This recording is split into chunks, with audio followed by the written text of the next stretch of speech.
Hi everyone, it's Michelle from My Craft Source, and today I'm going to go over using the tracing tool. So this is a handy tool that most of you may not know yet, but if you do, maybe you didn't know some of the things I'm going to go over with today. So I'm happy for you guys to join me as I go over using the tracing tool in Silhouette Studio today. So I'm going to start by tracing an image that I brought in from just Google, or any of these PNGs or JPEGs that you find that are high contrast, either black or white, or at least just high contrast colors are going to work the best. So the one I brought in isn't necessarily high contrast, but I'm going to show you how to use it to do a multiple trace. So that way you'll be able to trace more in-depth photos as well. So I've already traced this one, so you can see how it looks. So I've got a separate layer for the background, I've got the separate layer for the hair and the collar, and I've got her face, and then I've got her jacket and a little accent piece on her collar. So we're going to take a image that's multicolor like this and start tracing it. So let me go open it real quick from my desktop. So this is just an icon that I found on Google when I did a Google search, and we want to go to our trace tool. So if you're not familiar with the trace tool, it's this one that looks kind of like a piece of toast over here, or some people may say a butterfly. So we're going to click on that and choose our select trace area. So once you've clicked that button, you want to click and drag over your image to try to get a trace. So Silhouette picks up on black and white tones. It doesn't really see color. So when you're trying to trace something, it's going to first go to the darkest color in your image. So here you can see it's done that with the hair. And that's where these slide bars come in handy for us. So there's a threshold, a despeckle, high pass, and a scale. And each of these you're going to use differently depending on which photo you're bringing in. So the threshold is one that we will use to pick up the lights and the darks. So the lower the threshold, the lower the colors it's going to pick up.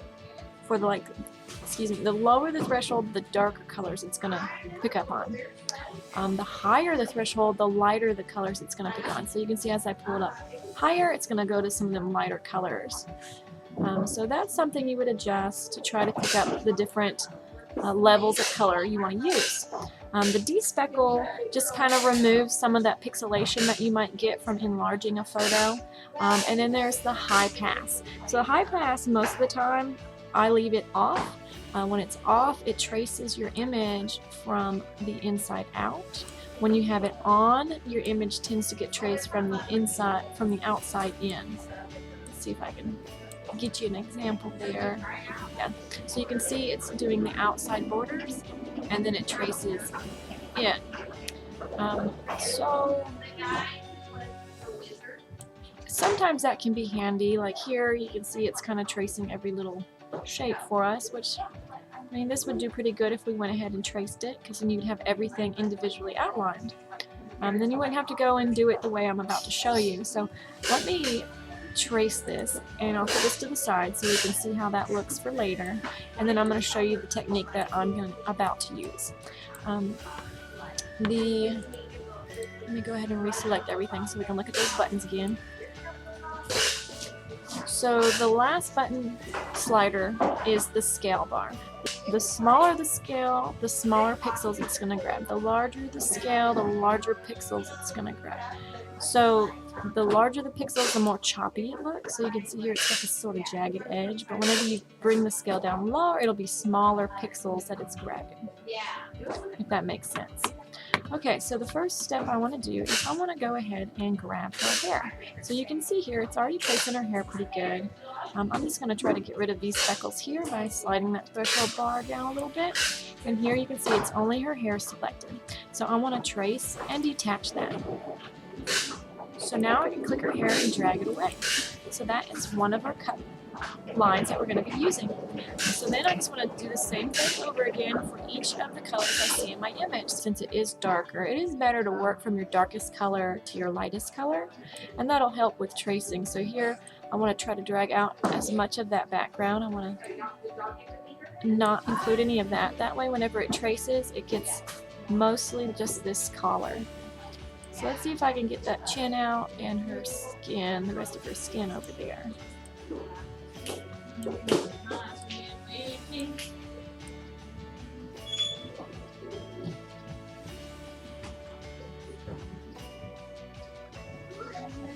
Alright, so the solid fill might not be working for me, so let's try the outline. So this outline button is going to show the outlines of tracing. Sometimes that helps to see better what you're tracing. So right here I'm seeing that I am picking up on that collar now. And then I may want to despeckle it a little bit to remove some of those extra pixels that I don't want to pick up on. Here we go. This looks like a good trace. So I'm just going to hit trace and detach once more. And then I'm going to grab my color and drag it over here. So if you notice you picked up a little something that you don't want, you can always go back and use your eraser tool and erase any of those pixels that you don't really want to include in your cut file. Just be careful not to cut into your actual cut lines. Here we go. Alright, so I'm going to go back to my trace tool again, and I'm going to go ahead and trace this background since it's the next darkest color in my image.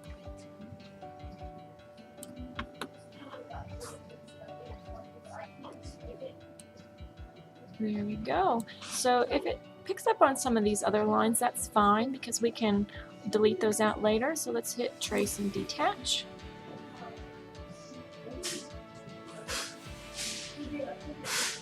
And then now I have got my background. Once again, this also has these little pieces I don't want to use, so just grab that eraser and erase those out. There we go. So let's stick this over here by her hair, and now we can move on to her face before we move on to the white coat. So today's tutorial I'm going over with you is multi-steps. Now if you're just doing a simple black and white image, you won't need to go through this many steps. I just wanted to show what you can do with a more complex image, that you're able to kind of create your own cut files just by using your trace tool.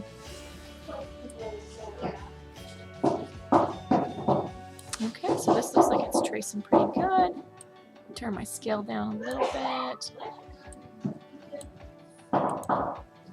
Alright, let me trace and detach that. And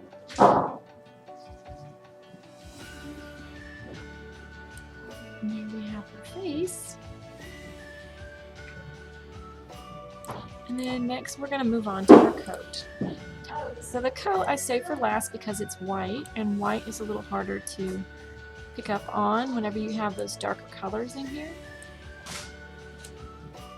Just drag my box right outside of the coat area.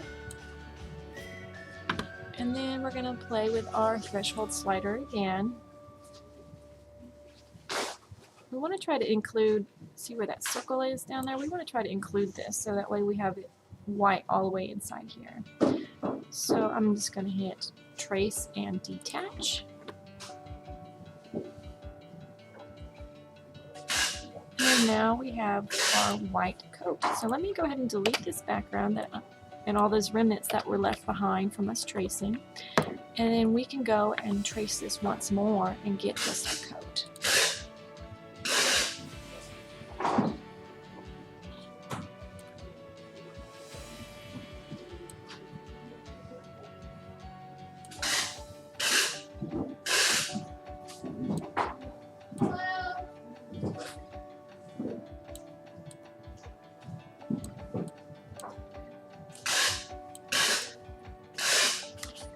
I'm going to go to my outline for this view because I think it'll help me see a little better when I'm tracing here. Oh, there we go. So now I can see the outline of this. And let's fix the scale a little. I can see it better. Okay. And now let's hit trace and detach. actually I hit the wrong button. I needed to hit, instead of trace and detach, I needed to hit trace. So let's just undo what I just did and hit the trace tool. There we go. Now we can see that that line's in there.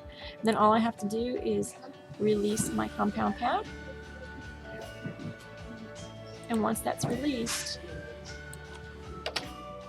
I have my cut lines here. There we go. So I've got this inside line, which is all I need, and then my pocket. And then I'm just going to go ahead and make that a compound path once more. And fill it with white. So when I drag this over here, you can see I've now got my lab coat. I've got my collar, my hair, and my face. If you want to turn this into an outline image, you could turn this as black and then put your coat over top of it with a little bit of an offset, and that would create a nice black outline. So if you notice your image is tracing a little bumpy, you can really smooth those out by just double click your image and hit simplify, and that'll really help smooth out some of those jagged lines that occur whenever you trace. Alright, so now we can go and lay all these back in place where they belong.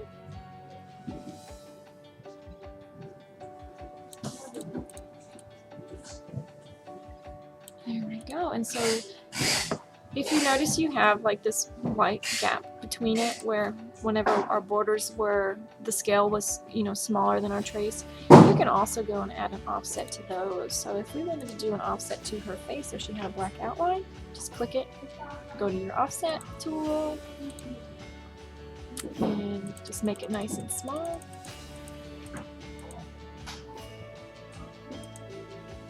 There we go. Hit apply, and then let's fill that with black. And there we go. So now we have a nice outline around her.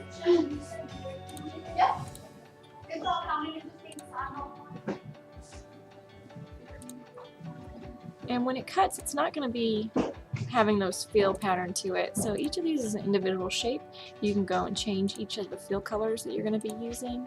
So her hair won't really have this in it. This is just a cut of that image we were using. So really, when you go to cut it out on your vinyl, it's just going to be a solid piece. So that's something to keep in mind whenever you're making your cuts, is you're just cutting out shapes. So any of that fill pattern or that gradient that you see in there won't actually be in your image. And just line this up with that circle. Bring this one to the front. There we go. If we want to put a offset on this, we can do that with a nice black offset. It might be nice to have this one a little larger. Okay, and we'll do this one with black as well. There we go. And let's do one around her hair. Oops, I didn't do the offset yet, so let's go grab the offset. Offset that.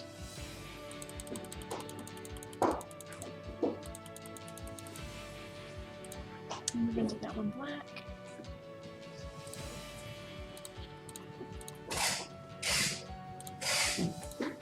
So now she has a tiny offset around her hair as well. So now that's our traced file. See, before we did the one-step process, oops, that's what this was here. So if I was to go and fill this in, let's do blue, we would only have our outline. So earlier when I saved this, I kind of just wanted to save it so you could see what to expect if you don't go in and do it layer by layer. I mean, if this is the look that you're looking for, just the border or the outlines, and this is a perfectly fine to use it this way. You just want to go back and remove some of the speckles that are within it. And then if you wanted to simplify it, you would just use that same step of, let's make this a compound path first, and then you just double click it and you hit that simplify button. And that'll simplify all those lines out. Anything that you've seen in that red was stuff that was not a complete shape. It was just sort of like a cut line. So there's this here you can use, or there's this way that you can use where you have the multi-steps. So now if you were ready to go send it to your cutter, you would just select each layer that you want cut. So you have the blue layer to cut, brown layer to cut, white, your collar, your face. And then all this is, if you wanted your outline, what you would do is you would just cut this as one big piece of black and then layer each of these on top. So this would be, let's take this and weld it. There you go. So it'd just be one big black piece of vinyl that you would put in the background, and then you would add, we want to bring this to the front, then you would add each of your layers on top as you go to cut. Or go to layer onto your shirt or your surface, whatever you're going to be layering on with this technique. I kind of like her in the black outfit. Let's bring this to the front so you can see how it's going to look once you layer it on your project. This one we don't have to put to the front. We can just put this one back behind her. Bring this one to the front. And there you have it. So that was our multi-step tracing tool in depth for you. So when you go to send it, once again, just choose your material setting and send it on to your cutter. Well, thank you guys for following along to this tracing tool tutorial. This tool is very valuable if you're trying to create your own designs. It kind of keeps you from having to go buy all those already pre-made designs, and you can take any image, including images like your kids made or a picture you've taken, and you can create your own cut files. Well, thank you for tuning in. I hope to see y'all around next time.